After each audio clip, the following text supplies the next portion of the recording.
Good morning. It is. What are orbs, and why have I started to recognize them? It's energy, but it's more than energy. It's energy with momentum, which means it's consciousness focused, which means it's spirit, and that's why you've begun attracting it. Mm-hmm. It's positive energy coalescing. It's energy focused and therefore more visible. It's vibrations and thoughts that are turning to visible things for you. So it's two things. It's energy becoming more seeable and you becoming more able to see. What do I do with it? Enjoy it. Enjoy it. Okay. Enjoy it. Because there's not a message in the orb. The orb is the message. You're tuning in. Because you've got to be in a state of allowing in order to see it. That's the message. And then just take pleasure from it. Enjoy following the dancing balls. Are you seeing them in photographs too? Yes, I see them in photographs. I see them on an iPhone. Yes? They used to be stationary the last time, well, one of the last times they were moving. One was moving in particular. Well, your eyes had adjusted there. Esther was with friends the other night, and they were setting up a room for their son. And they had a light contraption that the light moved, or a light was shining, and then different discs were moving across. It was putting lights on the ceiling and around the room. You've seen them. It was beautiful. And then all of a sudden, it was like little fireflies everywhere. And Esther said, I remember early on in my Abraham experience saying, Abraham, I want to see you. And we said to Esther, we don't think you do, because every time you ask, you close your eyes so you can't. Because she didn't want anything to freak her out. It was early enough that she wanted to only feel good about what was happening. She wasn't sure what she might see. And so finally, with our prompting, she opened her eyes, and what she saw was a room full of fireflies everywhere, up close to her, off in the distance, a light everywhere. And then it congealed in the corner so bright she could hardly look into it, and then dispersed again. And we explained to her at the time that that is the most accurate way of depicting ourselves to her, because we are thought energy. And so she translated us in that way. And so, similar idea. Okay. And I can intend them to come. Well, yes, of course, but keep a soft and gentle focus. When you decide that you're going to will something into being, usually there's an attitude that I'm overcoming something so that I can see. And we are so appreciative of this conversation in light of everything that we've been talking about here today, and we'll talk about as we're moving forward. What your strategy wants to be for this deliberate creation is a soft and gentle focus. But the way you accomplish attracting or creating the things that you want is by preparing yourself to receive it. It's not by plotting the course. When you want something, rather than asking how and where and when and who, just think about what you want and why you want it. It's a much more general. And then do your meditation and do your rampages of appreciation and do your best to maintain this environment. We've got it going on here today. Can you feel it? This environment that is conducive to the receiving of what you want. Think, I'm attracting it. I'm not going after it. I'm not chasing orbs. I'm allowing myself to be one with orbs. I'm at one with them. They are pure positive energy, and I am too.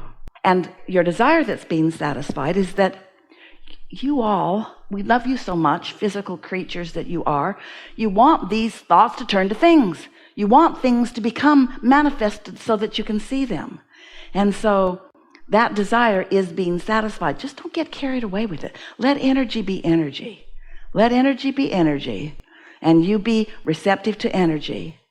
Your eyes are translators of energy. Do you know that? What you see with your eyes is an interpretation of energy, a translation of energy. What you hear, you're translating vibration into what you hear with your ears and what you see with your eyes, what you feel with your fingertips. You are translating vibration.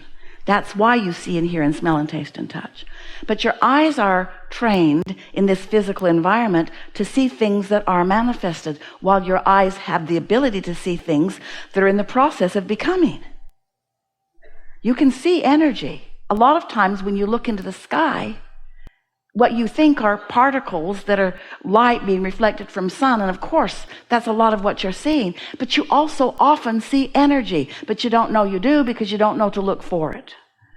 And so when you are in that relaxed state and you are knowing well-being and you're not trying hard to make anything happen, you're just trusting well-being, you're just trusting your own rightness, your own goodness, in that state of being, then very often your eyes can see what others can't see. Do any of you see energy? Do you see auras? Are you getting any light show here? It's a little difficult with the squigglies in the curtain and so forth, but you can see energy, especially when you soften your vision to look. Yeah. Enough? Yes. Thank you. I'm ready to be ready.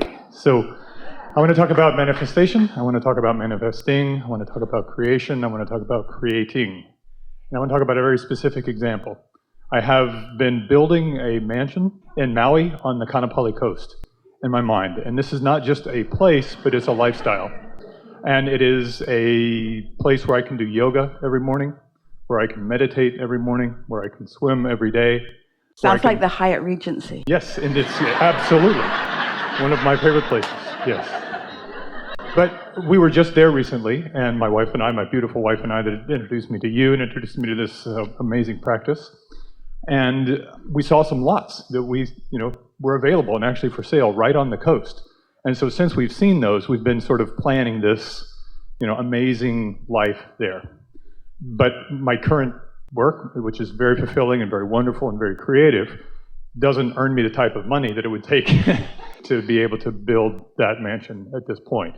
But I do understand how satisfying it is to have that vision and to have that desire and to have There are a lot of things in your vortex. Being in beautiful places is one of them. But what are some of the other things that are in your vortex that you know are there? Health, wealth, happiness, Yes. Abundance. Satisfaction. And what kinds of things bring you satisfaction? Do you like sitting on the beach by yourself or with someone else with the water washing up over you? Do you like that? Absolutely. Do you like it all the time? Are there other things you like as well? There are. And so what are some of those other things? So I like creating music. I like creating things that go out into the world and give people joy. Yeah. Do you believe in the power of your vortex? And do you think it's all in there? Absolutely. And do you think that your inner being knows what you want and where it is in relationship to where you are? Absolutely. So your questions are? My question is, what's blocking me? And I realize that, this may be a 5-year plan. Impatience. Okay. Impatience, not trusting the vortex. Because you said you wanted to talk about creating and you wanted to talk about creation and you wanted to talk about manifesting and you want to talk about manifestation. But what you're doing, and a lot of people do it, is you have decided what you want to be manifested, and then your logical mind tries to find a fast path to that manifestation. And since the money isn't already there, then that gets in your way. So the reason it's in your way is because you're too heavy on the manifestation and not focused enough on the deliciousness of the manifesting. You can tell when you start feeling impatience of time, you can tell that you're trying to speed to the manifestation rather than enjoy the manifesting.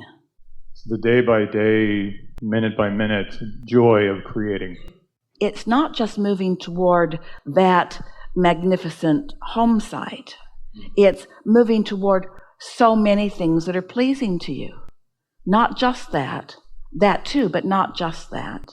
This is the reason that when we talk to you all about creating, we want you to realize that you never get it done and you never get it wrong. You can't get it wrong because it's never done.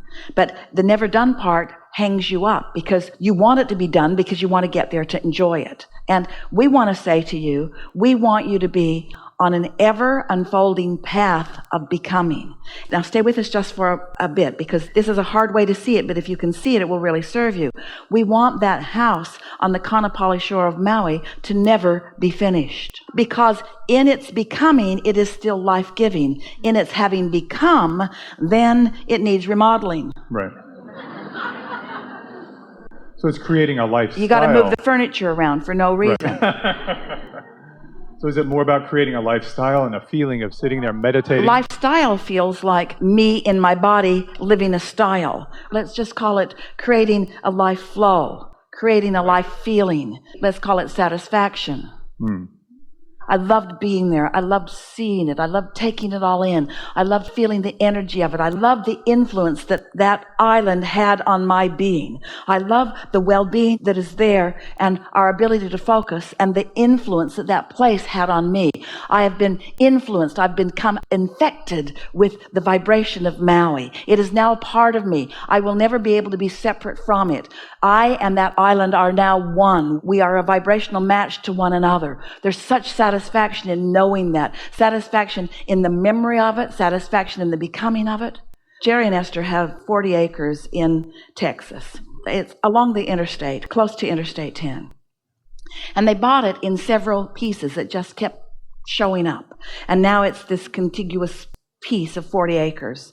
And it was really interesting. Someday Esther will write it down so that you can read how fun it was as it evolved. But one day, long after they had all 40 acres and long after the beautiful center building was built where Abraham Hicks Publications is housed, Jerry and Esther were sitting in the room that is Jerry's office, and Jerry was basking with such intensity. And he said to Esther, I'd like to talk to Abraham because before they owned any of that acreage, they were renting a house down the street. And on warm summer days, they used to walk through the bushes and duck through a wire fence and walk over into this acreage. And they came out into a clearing. And Jerry said to Esther one day, can you feel this? And Esther said, oh, I can. It felt like well-being. It felt like what you're feeling when you think of Maui. It was intense. It was almost tasteable. It was so strong.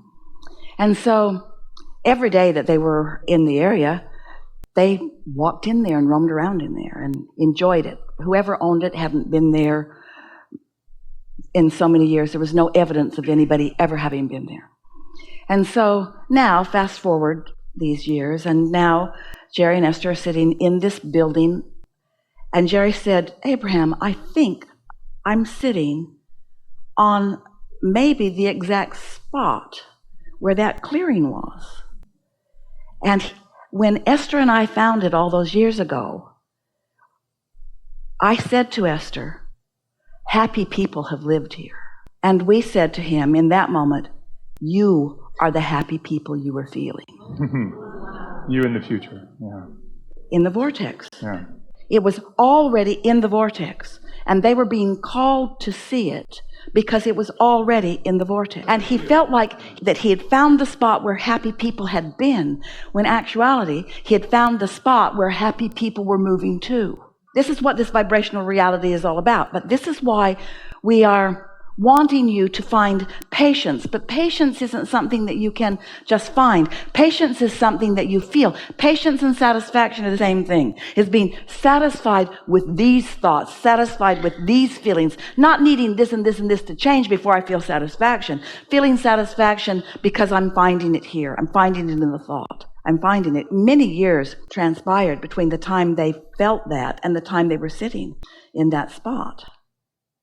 And so when you resonated with it, when you felt that resonation, did you forget about it then for a while? And then other things happened in the universe, the magical artificial intelligence that is our universe came together and built it? Yes. When you find a moment in time where you feel that satisfaction and you sit in it and contemplate it and enjoy it and acknowledge it and let its influence really influence you. Let yourself become one with it. It's yours forever. It will never go away. And so other things will lead you to it. But it's not just that one thing that gives you that. Let all the things in your world, let your filmmaking give you that. Let your baby give you that. Let your mate give you that. Let your neighbors give you that. Let so many things lead you to that place, because it's the vibrational frequency that we're talking about. It's not the subject, it's the frequency. And lots of things will lead you to that frequency. And once you own that frequency, once that frequency is home, not Maui, once that frequency is home, then those vibrations must turn to those things. It just has to be. This is a really good time. for a segment of refreshment.